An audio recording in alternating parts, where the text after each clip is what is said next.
Moi, ce que je voulais, c'était vraiment me retrouver. Dans le sens, c'est que les voyages, c'est quelque chose que je l'ai mis de côté pendant plusieurs années.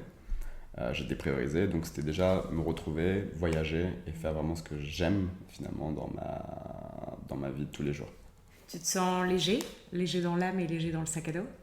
Je me sens léger. Pour moi, le temps, il m'appartient. Et ça, c'est important.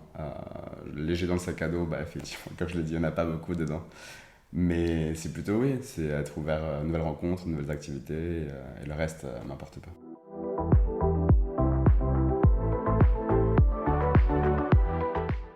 Bonjour à toutes et à tous et bienvenue sur le podcast Fly with Mel. J'utilise ce podcast pour parler de mes voyages, de développement personnel et de toutes les jolies histoires que je peux écouter à travers mes rencontres. Et parce que je suis persuadée que chaque personne que l'on rencontre a quelque chose à nous apprendre, je vous invite à garder votre cœur, vos yeux et votre esprit ouverts sur le monde. Je vous souhaite un très bel épisode et bon vol!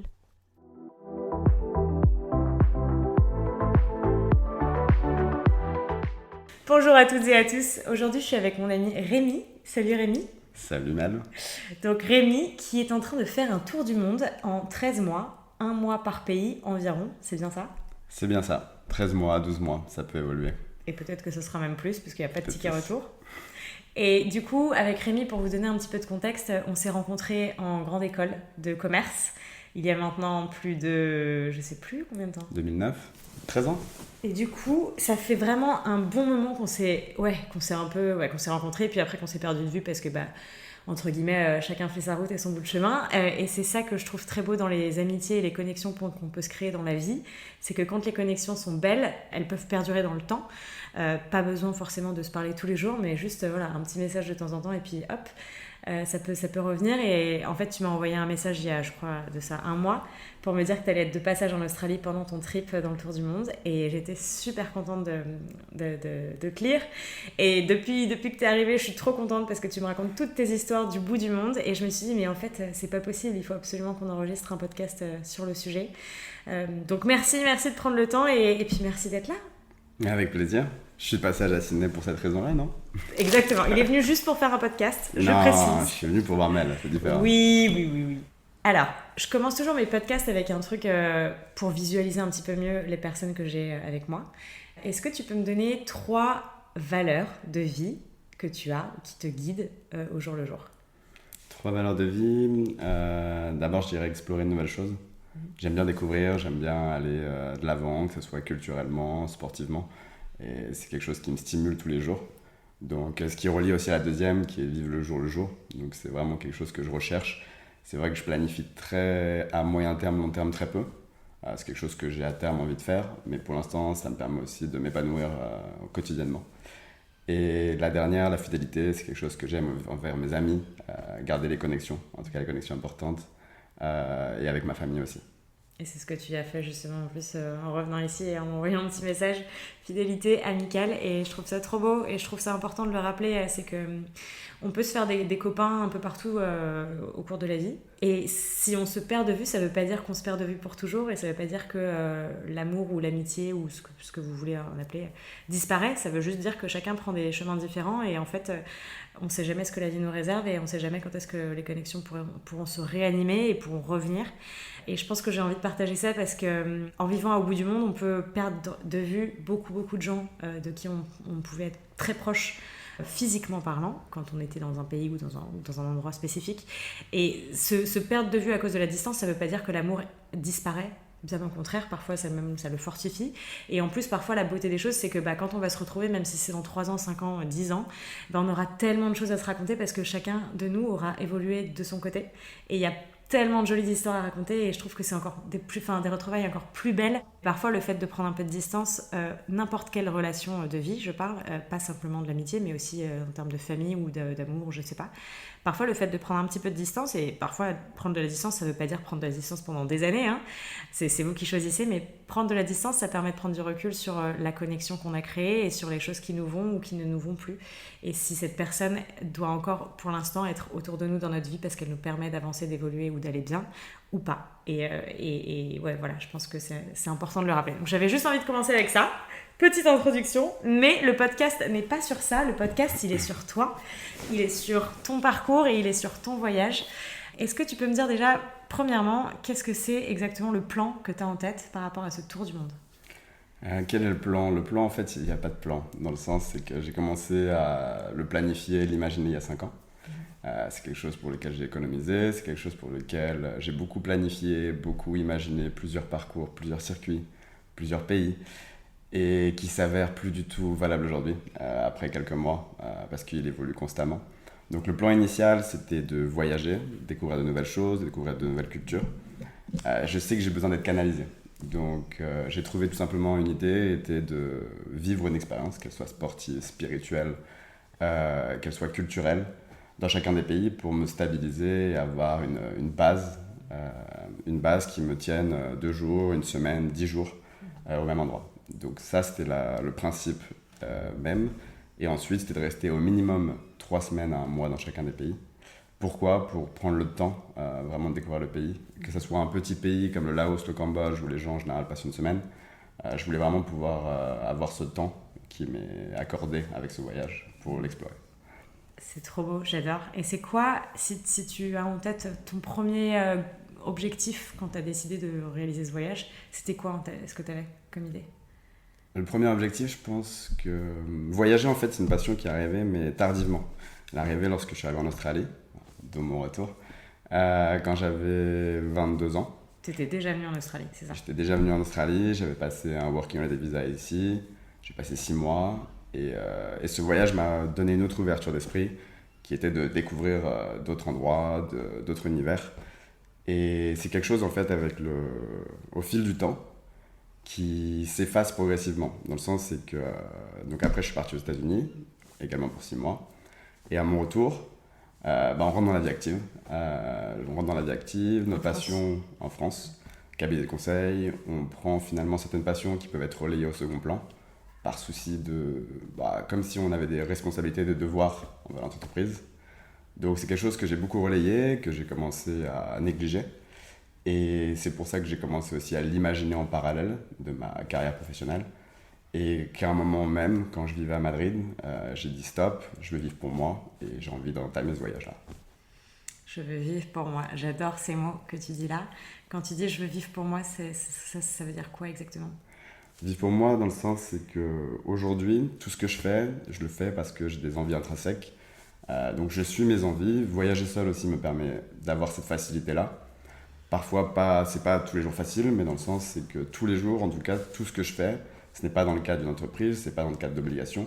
C'est réellement parce que j'ai envie de le faire, j'ai envie de prendre le temps, je manage mon temps selon mes envies. Et ça, c'est quelque chose qui est de moins en moins fréquent, en tout cas dans une vie quotidienne, ou lorsqu'on arrive dans une routine, qu'elle soit professionnelle, qu'elle soit dans une vie de couple ou quoi que ce soit. Là, c'est une chance que j'ai. T'as jamais eu peur de voyager seul?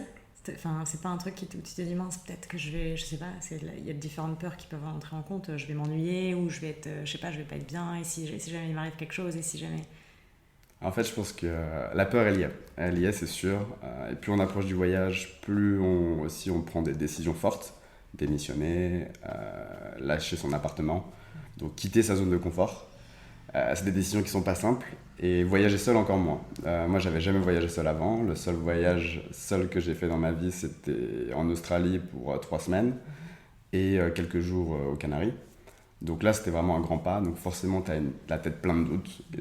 Pourquoi je le fais? Est-ce que j'en ai vraiment envie? Est-ce que c'est la bonne décision? Est-ce que c'est pas contraire aux engagements que je suis en train de prendre? Est-ce que financièrement, c'est jouable? Donc voilà, plein de questions forcément, plein de doutes.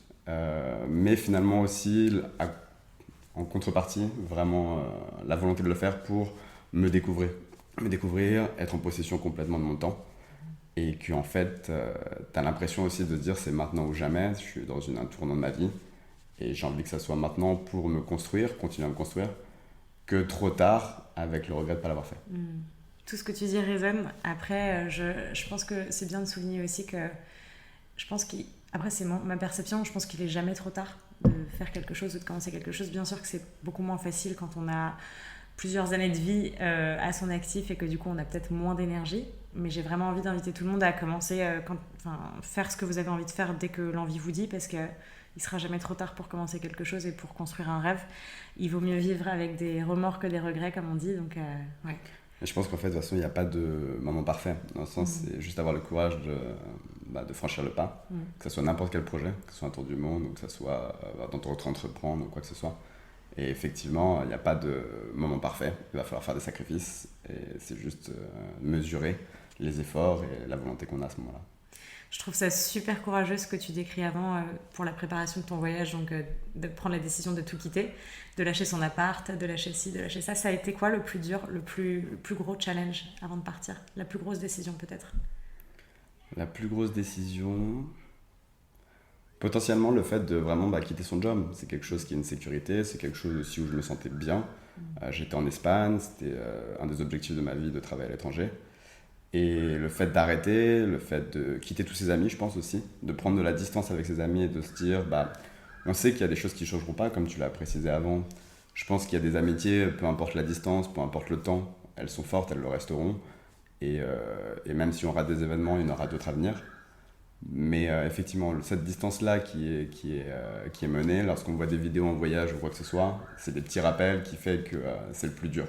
Cette distance, je pense, que tu évoquais. Ouais. Tu te sens libre? Je me sens libre et en pleine possession de mon temps. Ok. C'est quoi? Donc là, tu es en Australie, tu vas où juste après?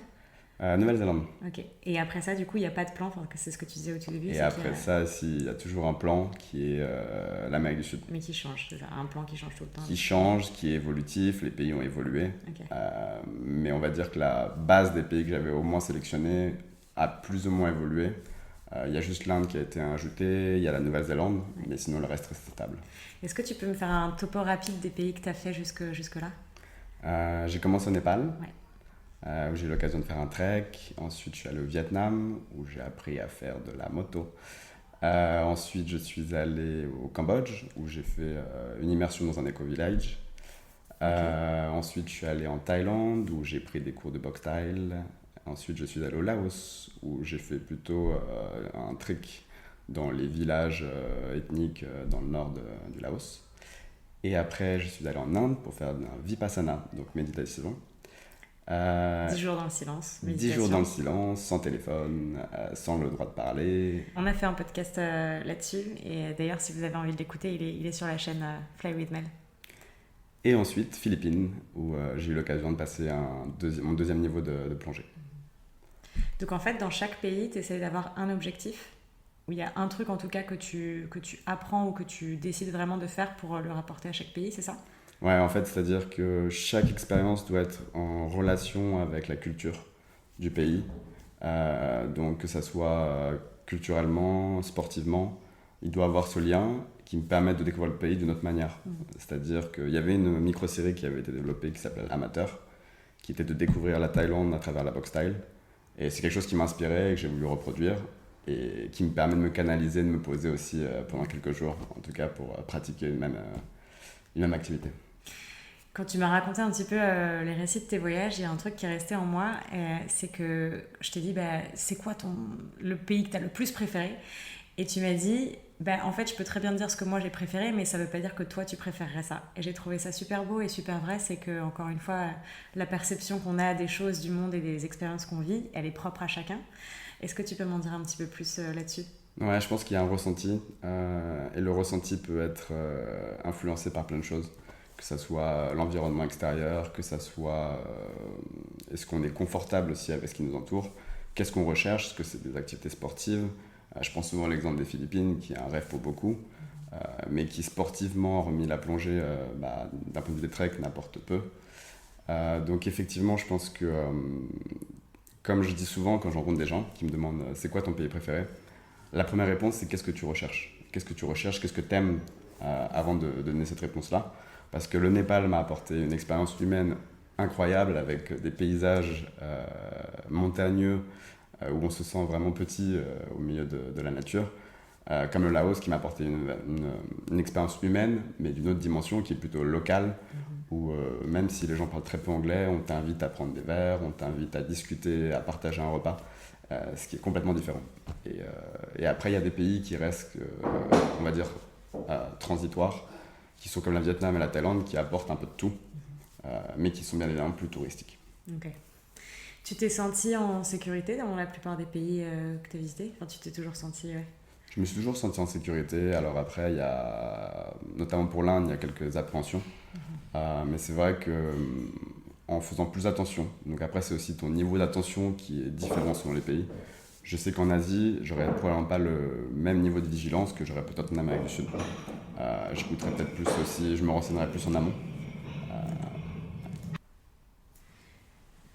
Tu t'es toujours senti en sécurité dans les pays que tu as visités?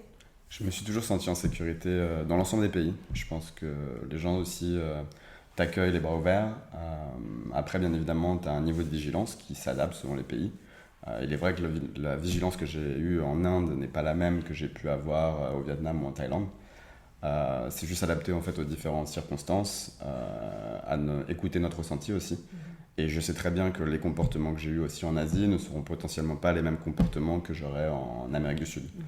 Selon les retours que j'ai, selon les conseils que j'aurai aussi à travers des locaux, à travers des touristes. C'est quelque chose qui s'adapte, mais non, globalement, plutôt épanoui et plutôt toujours content de pouvoir aller de l'avant. Comment on fait pour organiser et planifier ces journées quand on fait un tour du monde qui va durer tellement de jours et tellement de mois?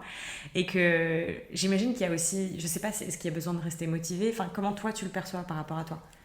En fait, planifier, je pense que tous ceux qui s'engagent dans un voyage autour du monde planifient. Au départ, en fait, moi j'avais un Word que je remplissais progressivement avec toutes les activités des premiers pays, donc les 3 premiers pays, quelles sont les activités culturelles, quelle est la nourriture que je voulais essayer, quels sont les lieux à visiter, quels sont les festivals auxquels je pourrais participer, donc vraiment quelque chose de hyper complet. Avec aussi des sites qui pouvaient m'aider comme Voyage autour du monde, le planificateur qui me permettait d'avoir une roadmap des pays que j'allais visiter. Et puis en fait, ça, au bout d'un mois, je l'ai mis à la poubelle, dans le sens c'est que rien ne se tient. Les discussions avec les gens font qu'on va visiter d'autres endroits, les pays vont évoluer parce qu'on va avoir des envies qui vont évoluer.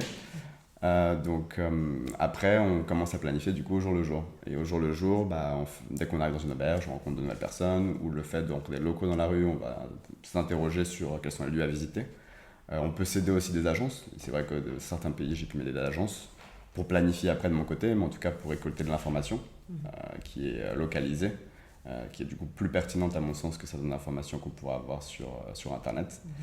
Et voilà, et on avance au jour le jour, on réserve l'hôtel pour le lendemain, et c'est vrai que c'est un mode de vie. C'est un mode de vie qui peut inquiéter certains. Je sais que j'ai des amis qui ont besoin en fait de réserver des logements, savoir quelles activités ils vont faire dans une semaine, par peur forcément de rater potentiellement des choses. C'est vrai qu'on a le temps, et quand on n'est pas pressé par le temps, et on peut se le permettre de se dire on est flexible, s'il faut rester 1 ou 2 jours de plus à tel endroit, et on le prend le temps. Et c'est vrai que ça change. C'est drôle de dire on a peur de rater des choses, surtout dans un voyage que finalement on crée dans tous les cas. Donc qu'est-ce qu'on pourrait vraiment rater? En fait, quand on a le temps, on ne peut pas réellement rater. Dans le sens, c'est que si tu as le temps, tu peux le reporter. Mais je sais que moi aussi, la base de mon voyage, c'est d'accueillir des amis, parce que je pense qu'il faut un équilibre, et je pense que c'est la solution parfaite, c'est de voyager seul, mais d'avoir aussi des moments où des gens qui en fait sont des proches, des amis pour lesquels on porte beaucoup d'amour, qui viennent nous voir, qui te rejoignent pendant ton qui voyage. me rejoignent, qui me permettent de partager des moments avec eux, d'avoir ce petit côté, dans ma vie nomade, d'avoir ce petit côté en fait famille, amis qui partagent en fait ce moment de vie qui est important pour moi. Et donc, les façons de voyager qui sont du coup différentes, de trouver un équilibre entre les deux. Mais pour moi, le vrai voyage autour du monde, quand c'est sur du long terme, c'est pas un voyage touristique, c'est pas quelque chose qui peut être planifié à la journée pour une durée de 2 semaines. Là, on est vraiment sur du jour le jour. Et je pense que ça peut être bien pour notamment pallier aux frustrations qu'on pourrait avoir si tout est planifié, organisé à la minute près et que finalement on a raté le bateau. Du coup, je pense que je sens le stress qu'on peut s'infliger en moins, entre guillemets, ne pas s'infliger du tout d'ailleurs, à ne pas trop organiser. Et puis ce que tu disais aussi, c'est que parfois tu rencontres quelqu'un sur ton chemin qui va te dire ah, mais t'as pas entendu parler de cet endroit-là, mais viens je t'emmène. Et en fait je trouve que la spontanéité parfois c'est ça aussi, c'est la beauté de la vie, c'est la beauté de la découverte, et souvent le fait d'être en état de flow entre guillemets, donc de se laisser porter par ce qui peut se passer dans son environnement extérieur, c'est ça aussi qui fait la beauté des choses et qui fait qu'on grandit. parce qu'on n'est pas dans le contrôle finalement de son voyage. Et je parle pour le voyage comme tu fais là, ton voyage autour du monde, mais je pense que ça s'applique à n'importe quel type de voyage, le voyage envers soi-même, le voyage dans la guérison de quelque chose, le voyage dans les connexions, etc. etc. Donc je trouve ça super top. Tu préfères être seule ou tu préfères être... Maintenant que tu as fait quand même 7 mois autour du monde, un peu seule et avec parfois des gens qui te rejoignent, c'est quoi ce que tu préfères? Être seule, être accompagnée, partager les trucs, les partager pour toi? Je pense qu'il y a des modes. Dans le sens, c'est qu'il y a des jours où vraiment j'ai envie d'être seul. Et je sais que... Alors en voyage, même si tu voyages seul, tu as toujours moyen d'être accompagné. Le fait d'être dans des auberges jeunesse fait qu'en restant dans l'auberge, tu vas forcément avoir la chance de faire de nouvelles rencontres et de partager ton quotidien. Après, du coup, j'ai donc ces phases-là où j'ai vraiment envie de me retrouver seul, me retrouver à faire les activités que j'avais imaginées et en fait de suivre ma ligne de conduite pour la journée en suivant seulement mes envies.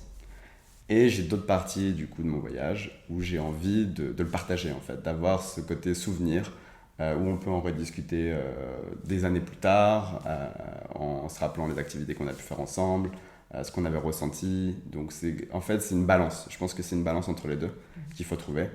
Et je pense que moi je l'ai trouvé grâce à la visite aussi des amis qui viennent me voir. C'est trop top. Est-ce que tu as une anecdote que tu as envie de partager là? Sur tes 7 derniers mois, est-ce qu'il y a une histoire que tu as justement que tu as vraiment adorée et que tu raconteras quand tu rentreras, une des premières histoires que tu pourras raconter? J'en ai plusieurs, après j'en ai de différents styles, mais je pourrais prendre celle du Népal, effectivement, où donc pendant le trek, on m'avait prévenu, on m'avait informé qu'on pouvait avoir donc, le mal des montagnes, de l'altitude. C'est quelque chose que j'ai sous-estimé, quelque chose de sans expérience, entamer un trek de 14 jours lorsqu'on se retrouve dans les 3500 mètres. Et que du coup, on fait face à donc, un mal de tête qui est quand même assez sévère. Ça peut être aussi chez d'autres, c'était des vomissements, des malaises. Et c'est quelque chose en fait où l'ego est mis à rude épreuve. On sent qu'on est capable, on sait que physiquement on pourrait le faire, mais juste le corps dit stop. Et effectivement, c'était frustrant de devoir s'arrêter donc, en plein milieu d'une journée, de devoir faire marche arrière, d'aller se reposer gentiment et de devoir tout simplement écouter son corps. Je pense que le lendemain, après, voilà, au moins ça rend la victoire lorsque l'on l'a réalisé le jour suivant. On la savoure encore plus, cette journée. Mais c'est vrai que voilà, faire face à des choses l'imprévu, des choses où on pense qu'on serait capable, l'ego est mis à rude épreuve et je pense que c'est quelque chose qui peut arriver dans la vie de tous les jours. C'est sûr, oui, bien sûr. Et c'était une randonnée de combien de jours que tu devais faire? 14 jours. Et au bout de combien de jours tu as dû t'arrêter? Je pense qu'on était autour du 7e jour. Et autour du 7e jour, ton ego t'a dit non, je veux continuer quand même. Waouh, c'est fou! Comment tu fais t'as toujours eu ce mindset, cet état d'esprit-là de pousser tes limites?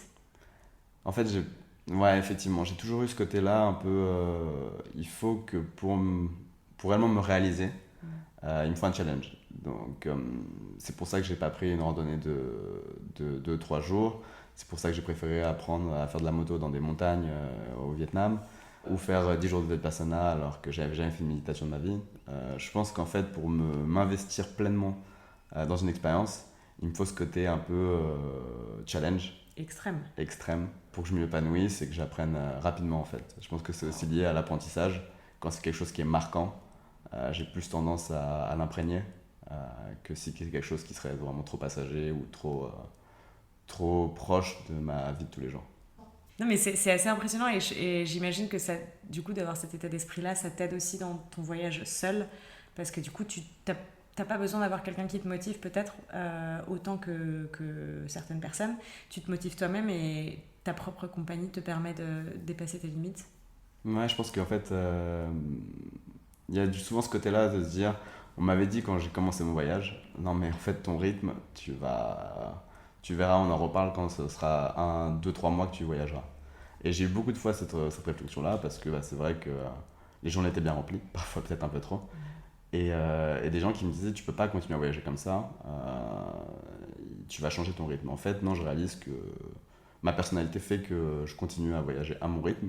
Moi ça me correspond, mais ça correspondrait pas à tout le monde. Et en fait j'ai ce côté aussi résilience où je me dis que sur des expériences un peu long terme qu'on vient d'évoquer, j'ai cet esprit-là de me dire que voilà, je vais aller jusqu'au bout.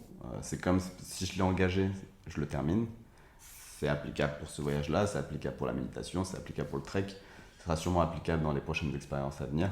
Mais c'est quelque chose que je veux réaliser. Non, une anecdote du coup, je pense que celle au Cambodge, où j'étais dans une famille du coup cambodgienne. On était allé couper du bambou pour faire des pailles et sur le trajet retour, je me suis retrouvé en fait dans une vie donc avec que des locaux, où on a mangé avec des locaux. Mais il était 11h et c'était pour eux l'heure de l'apéro. C'est vrai que dans certains pays, donc, ils ont tendance à être assez festifs. Et on s'est retrouvés donc, à boire de l'alcool de vin à partir de 11h. Ce qui était une expérience incroyable de faire des karaokés avec eux, de pouvoir partager donc, le repas, l'apéro avec eux, sans pour forcément parler un seul mot en anglais, donc très peu anglais. Mais c'était plutôt ce sentiment d'appartenance. Le fait d'être invité en Asie, donc à un karaoké, c'est quelque chose d'hyper important pour eux. Et non, c'est vrai que dans les pratiques, c'est quelque chose qui m'a marqué, en tout cas pour le côté vraiment local. D'accord. Et comment tu fais pour t'exprimer ou pour te faire comprendre si les gens ne parlent pas la même langue que toi? Je pense qu'il y a des expressions du visage où il y a en tout cas le langage corporel qui fait qu'on se comprend. Alors effectivement, c'est assez limite. Il y a certains pays où j'aurais adoré pouvoir parler plus en anglais. Ouais. Mais voilà, c'est pas le cas, donc on s'adapte et on profite de ce qui est à notre portée. C'est fou. Et je sais que tu m'avais aussi raconté une histoire sur le fait que parfois tu rencontres des gens qui n'ont pas le même privilège que toi de pouvoir voyager. Et je sais que cette notion de privilège de voyage, c'est vrai qu'elle n'est pas donnée à tout le monde et c'est vrai qu'il faut le rappeler, c'est qu'on est souvent là à dire, ben voilà, j'ai voyagé ici et là, ici et là. J'aimerais bien que tu me parles de cette notion de privilège. Je pense qu'effectivement, je l'ai réalisé très vite. Je l'ai réalisé au Népal. Cette notion de privilège, c'est lorsque tu parles à un local, par exemple au Népal, d'un trek que tu as pu réaliser. Et alors qu'un trek, c'est quelque chose qui demande très peu de moyens financiers. Donc la seule chose en fait qui est payable, c'est finalement la nuitée. Et tu réalises que la plupart des gens au Népal n'ont pas réalisé ces treks-là pour cause, c'est que les auberges pour eux sont trop chères et donc pas accessibles. Et donc c'est vrai que parfois tu te sens un peu gêné de détailler tout ce que tu peux faire en voyage. La deuxième fois où ça m'a marqué, c'est durant le Vipassana, où j'ai pu rencontrer une personne qui était une personne qui venait de Delhi, donc née et grandie à Delhi, qui était donc au Vipassana donc, à Jodhpur, et qui était venu, donc c'était son premier voyage en dehors de Delhi, et était venu spécialement pour réaliser le Vipassana, et il avait 22-24 ans. Wow. Donc il n'avait jamais voyagé avec sa famille, jamais voyagé avec ses amis, et c'est quelque chose qui m'a marqué, effectivement. Son premier voyage, du coup, c'est un voyage méditatif. Exactement. Donc, est-ce que tu peux nous raconter très très brièvement Vipassana? Donc je sais qu'on en a déjà parlé énormément de fois et j'ai l'impression que c'est quelque chose qui se fait de plus en plus. C'est un voyage à l'intérieur de soi-même pour trouver la paix, pour trouver une balance. Qu'est-ce que toi, t'as trouvé à travers ce Vipassana? C'est un voyage introspectif. Donc en fait, moi, ce que je recherchais, c'était vraiment de vivre le moment présent. Je suis ce côté hyperactif qui a besoin d'être canalisé. On est deux, on est copains, on n'est pas pour rien. Du coup, effectivement, pour moi, c'était vraiment une solution pour pouvoir me canaliser. Donc pendant ces 10 jours-là, je l'ai vraiment ressenti. J'ai réussi à trouver, entre guillemets, le temps. Du coup, quand on a 10 ans de méditation, forcément, on a le temps. Et de faire le tri dans ma tête. Après, c'est quelque chose où on me demande souvent, est-ce que tu te sens changé ? Je pense qu'effectivement, tu te sens changer dans une période qui suit le Vipassana, mais que si tu veux réellement qu'il y ait des changements dans ta vie, c'est comme tout. Il faut de la persévérance, il faut pouvoir continuer dans cette voie. Mais en tout cas, moi, ça m'a permis de plus me concentrer sur la respiration, mes pensées, le moment présent. Et je sais que maintenant, si je veux que ça donne des résultats à long terme, il faut que je me remette à pratiquer. Et ça va certainement revenir très bientôt, j'espère. Au tout début, on parlait de valeurs. Et j'ai une question qui me taraude du coup l'esprit, là, qui vient juste de me sauter à la tête. Je ne sais pas si ça se dit comme ça, je ne sais plus parler français. Mais du coup, moi, une de mes valeurs, c'est de toujours remplir mes journées d'amour. Que ce soit de l'amour que je donne, que de l'amour que je reçois, mais vraiment de faire en sorte qu'il y ait toujours énormément d'amour autour. Comment tu fais pour avoir de l'amour ou trouver de l'amour en voyage quand tu es seul? Compliqué comme question. Je pense que l'amour, en fait, tu le retrouves dans l'accomplissement de soi. Dans le sens, c'est que tu vas commencer, tu fais tu fais des choses que t'aimes. Donc au moins, ça va être un peu philosophique, un peu bizarre comme réflexion, mais l'amour, tu te le donnes à toi-même. Dans le sens, c'est que si t'es seul, effectivement, le partage, il va être avec toi et toi-même. Il va pas être avec des personnes. Donc, effectivement, cet amour-là, tu peux l'avoir par toi-même. Comme tu le disais, ça peut être l'achat d'une glace, qui est vraiment une expérience minime, mais qui te fait plaisir. Ou ça peut être de se dire, voilà, dans quelques jours, j'ai fait quelque chose d'incroyable, que j'ai toujours rêvé de faire. Et c'est un cadeau que tu t'offres, finalement. J'ai envie de parler aussi de la notion de l'attachement. Et notamment parce que quand on voyage, j'imagine qu'on voyage très léger. Et du coup, qu'on ne peut pas s'attacher à du matériel, qu'on ne peut pas trop s'attacher aux choses. Mais aussi, je pense que ça inclut le fait de ne pas t'attacher à des endroits, des gens, des endroits spécifiques, des paysages, etc. etc. Comment tu vis cette notion de l'attachement, toi, en voyage? Alors, l'attachement matériel, il est très minime. En soi, je pense que ma valise fait 12 kilos. Je me suis débarrassé de mon ordinateur que j'avais pris au début. Quand des amis sont venus. Donc, J'étais en train de me dire, tu l'as balancé par la mer. non, il existe encore. Ok. Il est rentré en France gentiment Très pendant bien. que moi je continue. Et non, c'est quelque chose effectivement où tu es de moins en moins matériel. Alors au début, quand tu perds quelque chose, effectivement, ça t'exaspère. Forcément, on est tous attachés à nos biens. Surtout quand on a mis de l'argent, on a investi dedans. Mais après, on s'y fait peu à peu. On se dit que voilà, c'est dans la continuité et c'est le risque. Surtout quand on se déplace régulièrement, tous les 2-3 jours de lieu. Bah, y a de la perte. Donc ça c'est pour le côté matériel, on est de moins en moins matériel et on est de plus en plus focalisé par contre sur les relations, sur les activités. Sur les relations, je me laisse plutôt vivre. J'ai pas quelque chose mentalement qui me dit attention, ne t'attache pas ou restreins-toi. C'est quelque chose où c'est plutôt un feeling que j'ai avec les personnes. Par exemple le Népal où on a quand même passé 3 semaines ensemble. C'est quelque chose qui était fort émotionnellement parlant, c'est quelque chose où on a partagé sur plein de sujets. Et à la fin, effectivement, donc il y a ce côté triste, mais il y a ce côté où une excitation qui fait je suis pressé de découvrir les nouveaux endroits, des nouveaux lieux. Et donc on avance peu à peu comme ça. Pour les lieux, c'est au début aussi pareil au Vietnam, où il y a ce côté un peu frustration de se dire putain, cet endroit était magnifique. Si j'avais pas eu la contrainte de visa, peut-être que j'y restais quelques jours supplémentaires. Et là, il y a deux façons de penser. Moi, je reste tout le temps dans mon mood où je me dis je le ferai plus tard. Et que de toute façon, je pourrais pas couvrir un pays en un mois. Donc, j'ai réussi à prendre ce recul-là. C'était assez compliqué pour moi, qui veut tout faire. De se dire, bon, bah, en fait, c'est pas grave, j'y reviendrai. Alors qu'avant, j'avais pas du tout cette mentalité-là. Et t'en as d'autres, par contre, qui font des extensions de visa et qui prennent en fait réellement le temps d'explorer pleinement un pays. Mais c'est vrai que j'ai plutôt pris la voie de continuer entre guillemets dans la lignée, d'avoir ce panorama des pays que j'avais en tête. Tu te sens léger, léger dans l'âme et léger dans le sac à dos? Je me sens léger. Comme je le disais au début, c'est que pour moi le temps il m'appartient. Et ça c'est important. Léger dans le sac à dos, bah, effectivement, comme je l'ai dit, il n'y en a pas beaucoup dedans. Mais c'est plutôt oui, c'est être ouvert à de nouvelles rencontres, de nouvelles activités, et le reste m'importe pas. J'adore. C'est vraiment, vraiment trop top. Est-ce qu'il y a des peurs que tu as pendant ce voyage qui te traversent l'esprit? Je pense que la peur principale, elle est liée à voyager seul. Il n'y a pas de peur de... Je suis quelqu'un qui aime bien aussi explorer, prendre des risques et tout ce qui va être la rencontre de requins, la rencontre de tigres, peu importe, c'est quelque chose qui va me stimuler. Donc c'est pas ces peurs-là que j'aurais, c'est la peur, bah forcément elle revient, la peur psychologique de la solitude. C'est quelque chose qui peut venir ponctuellement, c'est quelque chose que beaucoup de personnes qui voyagent seules doivent faire face. Il y en a qui arrivent plus ou moins à le gérer. Mais je pense qu'effectivement, ces zones de solitude où on se dit bah, est-ce qu'on ne raterait pas quelque chose qui se passe ailleurs est-ce que finalement ça vaut le coup ça te traverse forcément l'esprit, surtout que l'esprit fait que le cerveau continue à travailler.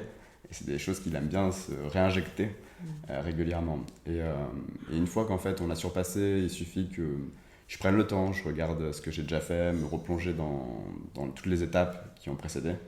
Et là, je sais pourquoi je le fais et j'ai l'envie qui repart fortement pour avancer. Top. Qu'est-ce que tu associes à la peur de la solitude? La peur de la solitude, c'est être seul. C'est-à-dire qu'en fait, on a ce côté-là où on a envie d'être seul et il y a forcément un moment où on se dit bah là j'aimerais bien être entouré, sauf que bah c'est pas le moment, c'est pas le bon contexte. Il y a forcément un endroit potentiellement où il n'y a pas de touristes, donc on n'a même pas la solution finalement pour s'en sortir. Mais c'est être patient et c'est juste réaliser la chose qu'on a, bah, de faire quelque chose que potentiellement tout le monde ne pourrait pas faire. En tout cas, toutes les nationalités ne pourraient pas le faire. Et voilà, en avoir conscience et de se dire, c'est qu'une phase. Là, ouais, prendre le temps de la digérer et après repartir. En parlant de chance de pouvoir faire ce que tu es en train de faire, j'imagine que tu as dû économiser quand même depuis un moment pour faire tout ce voyage. Comment tu t'es... Ça fait un moment que tu penses à ça, à mettre de côté? Ouais, ça fait 5 ans à peu près, je dirais. 5 Ok. ans, donc en mettant de côté. Après, voilà, moi je suis sur un voyage seul. Pas petit budget, mais parce que j'investis dans les expériences que j'ai envie d'investir. Mais je ne suis pas dans les hôtels, enfin, des hôtels, je suis généralement en auberge jeunesse. Euh, donc effectivement, ça peut changer radicalement un budget. Ok. Oui, selon ce que tu choisis de faire ou pas, les Voilà, activités que tu... selon là où en fait. Parce qu'on pourrait très bien se dire, on est dans un pays, on a envie de profiter, et, se payer un hôtel qu'on pourrait potentiellement pas se payer dans notre pays. Mais du coup, moi, c'est plutôt, je préfère mettre l'argent dans des activités, des expériences, que réellement dans un logement. J'ai envie de revenir un petit peu sur le tout début de ton voyage, ou presque. Quand tu commences un voyage comme ça et que tu sais que tu pars pour longtemps, c'est quoi les premiers trucs que tu as absolument envie de, tu vois, de ticker sur ta liste, que tu as envie de te dire, ben voilà, je pourrais dire que j'ai fait ce voyage autour du monde et que ça m'a apporté ça, personnellement. J'avais fait la liste avant de partir, elle a bien évidemment évolué. Moi, ce que je voulais, c'était vraiment me retrouver.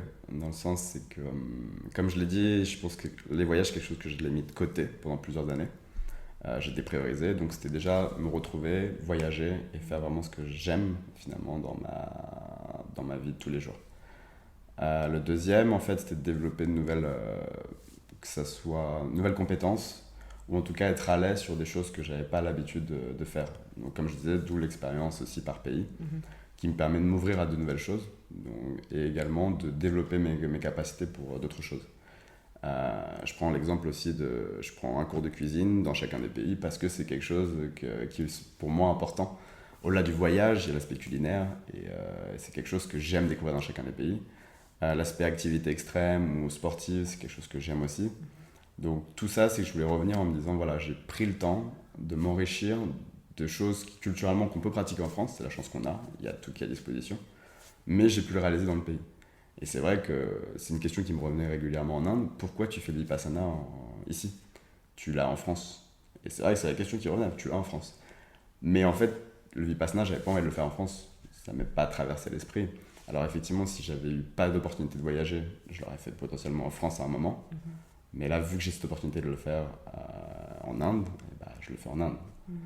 Et donc je pense que c'est ça. Et après, le troisième, je pense, c'est aussi de me libérer de ce poids de me dire que j'ai dépriorisé ma passion pour la vie professionnelle. Donc, et j'ai envie aussi de changer de voie. J'ai envie d'avoir quelque chose un peu moins, on va dire un peu moins sur l'ordinateur, plus humain. J'ai déjà des idées et je sais qu'en fait ce voyage-là, pour le but de consolider ces idées-là et de me sentir, de m'enlever le poids de ce sentiment de peut-être de ne pas assez avoir voyagé, vécu, pour maintenant rentrer dans une nouvelle phase de vie. Ok. Et ça fait quoi de commencer à partir en voyage au bout du monde et d'expérimenter tout ce que tu es en train d'expérimenter après 2 ans en lockdown, après monsieur Noix de Coco, on va l'appeler comme ça. Ça t'a fait bizarre tout d'un coup? Ou t'avais l'impression que t'avais jamais vraiment oublié ce que ça faisait de voyager? Je pense qu'en fait j'ai la chance aussi d'avoir vécu à Madrid, qui était un lockdown très partiel si on le compare à celui en Australie ou dans d'autres pays en Europe, notamment la France. Donc j'ai toujours entre guillemets vécu ma vie, juste les voyages effectivement sont plus contraints à travers les tests, à travers les passes vaccinales. Donc ça c'est bien évidemment une appréhension que tu as. D'ailleurs on le voit encore, hein, les gens commencent à revoyager progressivement, mais certains pays étaient déserts. Le Laos était désert, le Cambodge était désert. Donc je pense que les gens reprennent le voyage. C'est des peurs maintenant qu'il faut retraiter, c'est-à-dire aller au-delà de la maladie et de se dire que voilà, c'est un risque à prendre pour faire les choses qu'on a envie de faire. Mais je pense que c'est quelque chose qui est assez simple pour moi en tout cas, de me dire, je pense que l'envie est tellement forte comparée à la prise de risque que j'ai suivi le mode. Est-ce que ce voyage, il t'a redonné foi en l'humanité avec les gens que tu as rencontrés jusque-là? Alors il m'a redonné foi en l'humanité, je pense que les pays que j'ai fait pour l'instant font que les gens sont hyper... en fait ils sont heureux. Pourquoi? Parce que comme tu le dis, le Covid a fait que ça a changé beaucoup de choses dans beaucoup de vies. Surtout pour ces pays-là qui sont quand même basés, il y a une part entre guillemets qui est basée sur le tourisme. Et, et émotionnellement, c'était que ce soit le Vietnam, que ce soit le Laos, touchant que tu as en fait, tous ces gens-là qui sont tellement heureux de te voir qu'en fait ils n'ont qu'une seule envie, c'est que tu te sentes bien dans leur pays. Il n'y a aucune notion monétaire, c'est juste que tu puisses profiter et découvrir leur pays. Et ça, c'est touchant. C'est aussi, ça te remet un peu les pieds sur terre sur des choses qui te paraissent si communes. On en parlait pour l'Australie, l'eau potable. L'eau potable, c'est quelque chose effectivement que tu ne vois pas dans beaucoup de pays. Le traitement des déchets, pareil. Comment fonctionnent les toilettes, comment on accède finalement à tout ce qui est produits de nécessité, nourriture. C'est des choses qui sont complètement différentes. Et effectivement, c'est un choc quand on revient dans des grandes villes, des villes développées, en comparaison avec ce qu'on a pu voir ailleurs. Mais je pense qu'en fait, ça ne veut pas plus ou moins, on a vu ce débat-là, mais ça ne veut pas dire qu'ils sont plus ou moins heureux. Je pense que c'est des styles de vie complètement différents. Et eux, potentiellement, ont moins besoin de matériel que nous. Ou en tout cas, ils savent se satisfaire peut-être vraiment plus de ce qu'ils ont. Et donc, du coup, tu disais heureux, ils sont heureux, la notion du bonheur. T'es heureux, toi? Moi, je suis heureux. Comment tu définis le fait d'être heureux? C'est quoi ta notion à toi du bonheur? Ma définition à moi, c'est juste être bien dans le moment. Dans le sens, c'est que je me pose pas la... En fait, si je me pose pas de questions et juste je le ressens, je sais qu'aujourd'hui, ce voyage-là, je l'ai attendu et je m'épanouis, je suis content. C'est-à-dire, il n'y a pas un matin où je doute de ce voyage-là, où je le remets en question. Je sais où je suis content d'où je vais et ça, c'est top. Et donc, ouais, non, je pense que je suis heureux. C'est beau, c'est très beau. C'est beau d'être sûr de soi. J'adore. Est-ce que tu penses un peu à l'après ou pas du tout? C'est pas au sujet du jour puisque tu es dans le moment présent. L'après, en général, c'est le prochain pays. D'accord. C'est l'après vraiment à court terme. J'ai des idées, comme je le disais, pour la suite, des métiers que je souhaiterais faire. Mais pour l'instant, pour moi, c'est une étape. C'est une étape qui sera à venir, mais c'est pas l'étape actuelle. Et je veux pas, entre guillemets, pour le moment, qu'elle vienne perturber ou qu'elle vienne influencer l'expérience que je suis en train de vivre. Est-ce que là, après 7 mois, si tu fais une mini rétrospective et que tu regardes 2 secondes en arrière, tu as l'impression que tu es déjà une autre personne? Enfin, est-ce que tu as développé, tu saurais mettre des mots sur les peut-être qualités ou choses manuelles ou je sais pas, ouais, des adjectifs sur ce que tu aurais pu développer par rapport à toi-même? Je pense que moi, QC, dans l'hyperactivité, mais contrôlée, d'habitude, j'ai besoin de planifier. C'est aussi lié au métier que j'exerce.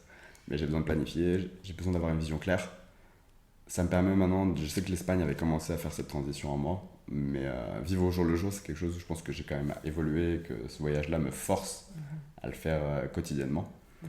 Donc je pense qu'il y a ce côté-là, il y a ce côté aussi d'essayer de vivre vraiment le moment présent et de m'épanouir avec les gens qui m'entourent, de finalement lever la tête du guidon et se dire qu'est-ce que je peux découvrir autour de moi et pas seulement juste planifier les découvertes, c'est-à-dire se laisser aussi surprendre.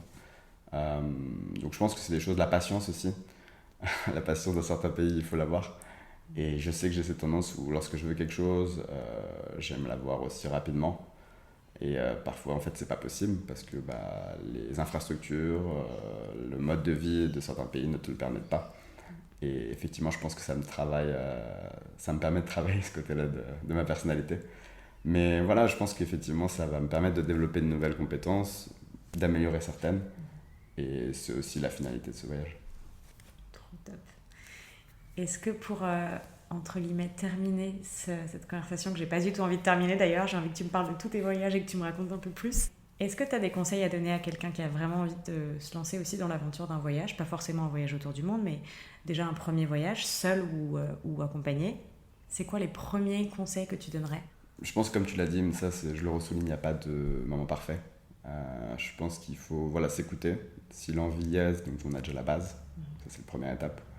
Le deuxième aussi, c'est comment détaille l'envie, quelles sont les activités qu'on souhaite, pourquoi on le fait, juste de l'écrire. Moi, je sais que je l'ai écrit, je le consulte de temps en temps, juste pour me rappeler pourquoi je l'ai engagé, ce voyage. Parce qu'on peut parfois s'y perdre, on se perd entre guillemets dans notre vie de tous les jours, nos activités, nos rencontres. Et c'est important de juste step back et de regarder pourquoi on le fait. Donc de les noter pour moi. De se renseigner sur les personnes qui l'ont déjà fait le pays. Je pense que ça peut vraiment faciliter. C'est les gens qui ont entre guillemets un peu de mal sur l'organisation ou en tout cas ou qui ont besoin d'avoir cette vision claire. Des gens qui ont déjà visité les pays, ça peut vraiment les aider et de relativiser. Et si on a la chance d'avoir une personne aussi qui a tendance à voyager, qui a déjà voyagé seule, encore mieux, parce que ça nous permettra potentiellement d'anticiper les problématiques qu'il a pu avoir. Même si pour chacun elles sont complètement différentes, ça c'est sûr. Mais voilà, c'est juste, ça peut rassurer pour quelqu'un qui aurait besoin de se lancer. D'accord, écoute, merci beaucoup. Tu as un dernier mot à dire, une citation ou un truc qui pourrait juste souligner le voyage que tu fais en ce moment? Qui me viennent comme ça? Pas trop. Non, je pense que c'est juste, ce qui me vient tout de suite, c'est Vis le moment présent. C'est un livre que j'essaie de lire depuis plusieurs mois. J'ai du mal à finir. Mais je pense qu'au moins j'ai compris le principe sans terminer forcément la lecture. Voilà. J'adore. En tout cas, moi, ce que je remarque de toi, si je compare à Rémi que j'avais rencontré en école de commerce, je te sens tellement plus posée, plus calme et complètement pas du tout stressée par ce que tu es en train de vivre ou ce que tu veux faire. Et aussi, j'ai remarqué que tu fais les choses pour toi et t'as pas besoin d'attendre les autres. Et ça, je trouve ça très beau et je pense que c'est un truc qui est important de rappeler, c'est que tu voyages pour toi. Et si quelqu'un a envie de te suivre ou de te rejoindre, c'est top, trop cool. Si les gens n'ont pas envie, c'est pas grave non plus. Et si tu as envie d'aller acheter une glace, tu vas t'acheter cette glace parce que toi, tu as envie de la goûter. Tu n'as pas besoin d'attendre que quelqu'un d'autre prenne la décision pour toi ou prenne la décision avec toi. Et je trouve qu'atteindre ce niveau, entre guillemets, de compétence, je sais pas si on appelle ça une compétence, mais atteindre ce niveau où finalement on s'accepte et on accepte ce qu'on a envie d'être et ce qu'on a envie de faire, je trouve que c'est très beau. Donc je voulais te dire bravo pour ça. Merci. Et j'espère que tes, du coup, je sais pas, 5-6 prochains mois, ou peut-être plus, puisqu'on ne sait pas vraiment, peut-être 10 prochains mois, seront encore plein d'expériences, que tu vas continuer à prendre soin de toi et que tu auras encore plein de belles choses à nous raconter, peut-être pour un prochain podcast, au bout du monde. Et merci Mel pour ce petit podcast. Un plaisir d'échanger avec toi aussi. À bientôt. Bye bye.